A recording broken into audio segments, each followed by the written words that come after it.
Hey everybody, I'm going to be walking you through a little prep for a simulation. Just note, as with everything else, we're not totally sure how this is going to work with our online life right now, but we're trying to really shift the simulation that we've done over the past few years to make it so that we can still do it even though we're in distance learning. So we may need to pivot, make some adjustments in the moment. So bear with us as we do this, but we're hopeful that this will all work out. It's a lot of fun. So our plan for Thursday and Friday is to be doing a simulation on the Monroe Doctrine. So this is really all about foreign policy. This is a huge important piece of evidence that really changes everything else from here on out in terms of our foreign policy and the way that we're interacting with other nations. I'm going to walk you through kind of the prep here and what the plan will be for when we are in class for this. Okay, so this is all about diplomacy. So there's a lot of complex events that are surrounding this event of the Monroe Doctrine. So you're going to be in groups. So we're going to have 6 different countries represented.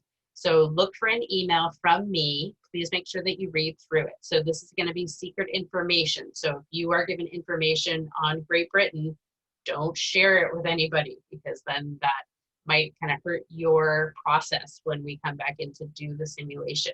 So you're going to have information on what your country is going through and what their goals are, because what you're going to be doing when you're in class is negotiating. So you want to try to get the best possible outcome for your country without going to war. All right, so let's do a little context and a little prep for the time period that we're talking about here.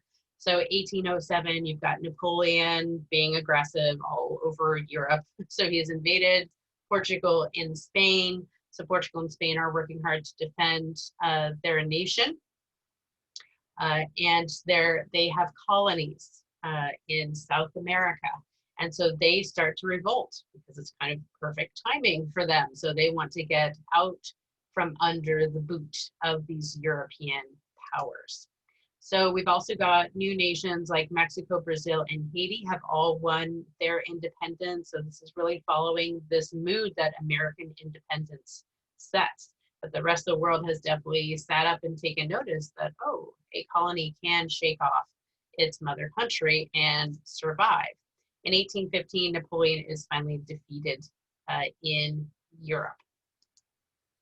Meanwhile, 1820, we've got an election, and it's a bit of a strange one. So this is our era of good feelings. I mean, look at that election map, all solid blue, except for just one little elector there. So that is New Hampshire. And so Monroe probably should have gotten all of the electoral votes based on what's going on here. But this elector in New Hampshire didn't want to ruin George Washington's record of being the only unanimously elected president. So this is one of the biggest election landslides in US history. All right, meanwhile, in Canada, we've got some trouble brewing here. So in 1821, we've got Russia is coming down through the Alaska territories and into the Oregon territories, so the Oregon country there. So we start getting worried that Russia is going to keep moving south. All right, so we've got a lot of problems for each one of these countries. So take note of each of these. So maybe come back and review this information after you get your email from me. So Portugal would like to reclaim Brazil after a long war, and they could, but they risk angering the British and the United States because we seem to have set ourselves up as the protectors of this region. We don't really like the idea of big European powers coming back in here.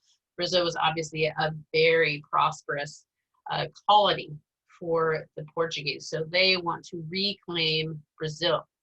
United States, we are getting nervous about Russia invading territory that could be considered American. And we don't really want Spain and Portugal to come back into their colonies in South America because that might ruin trade. We've been trading with these new Latin American countries. when they were under the control of Spain and Portugal, they were very restrictive about who could trade with them. So we don't want Spain and Portugal to come back. Spain wants to reclaim Mexico.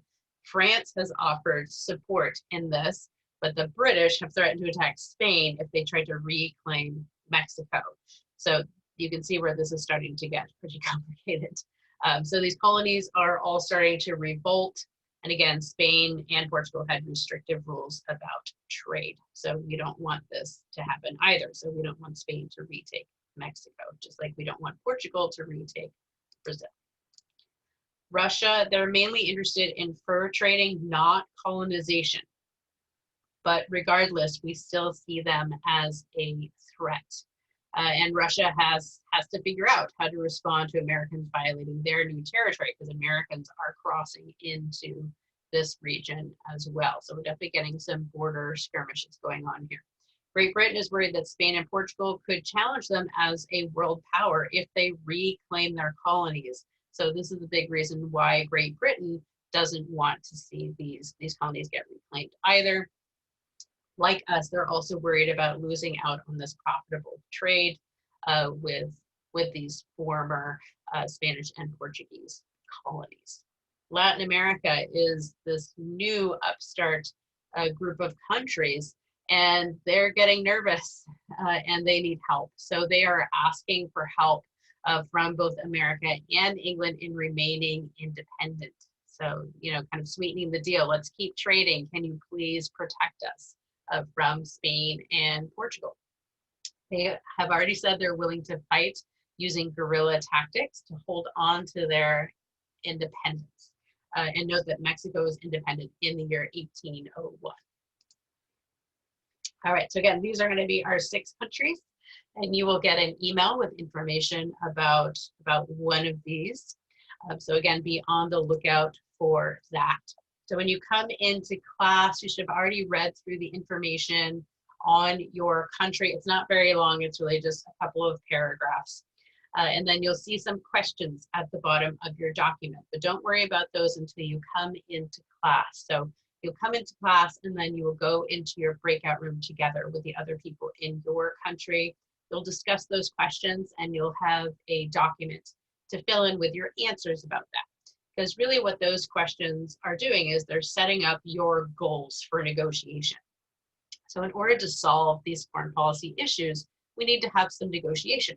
So a member of your group is going to be contacting other groups. So if you decide you want to create an alliance, so say if the Latin American countries want to create an alliance with the United States and Great Britain, for example, you're going to send messages. We're going to use the Zoom private messages, and that's how you're going to do your negotiations. Your goal, though, is to try to not start a war. We've had a fair amount of war up to this point, and the world would like a break from that. Between Napoleon and the War of 1812, that is our goal. Okay, so you'll do your negotiations to try to kind of deal with your goals that you figured out with your questions. The next stage, we will be in a large group together. So the class will all come together, and then this is going to be our world court. So one member of your group is going to be the presenter to the world court. So you are going to then make public your negotiations and your treaties. And then after that, we'll do a debrief, and we'll talk about what really happened with the Monroe Doctrine. All right, so these are your groups for 5th period. So again, just be on the lookout for an email from me, and then read through your information before you come into class, and just don't share the information with other countries. All right, and here are the groups for 2nd period and for 4th period.